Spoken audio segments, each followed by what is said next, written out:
ಮನವು ಹೊಗಳಿ ಸ್ತುತಿಸುತ್ತಿದೆ.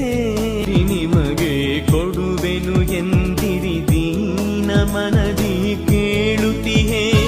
ತಟ್ಟಿರಿ ನಿಮಗೆ ತೆರೆಯುವೆನೆಂದಿರಿ ತಟ್ಟುವ ನಮ್ಮಲಿ ಬಾ ಪ್ರಭುವೇ. ಕೇಳುತ್ತ ತಟ್ಟುತ್ತ ಬಂದಿಹೆವು ನಿಮ್ಮಯ ಸನ್ನಿಧಿ ಬೇಡುತ್ತಲೀ. ಕಾದರಿಸೋ ಆದರಿಸು ದೀನರ ಬಾಳನು ಅನುಗೊಳಿಸು.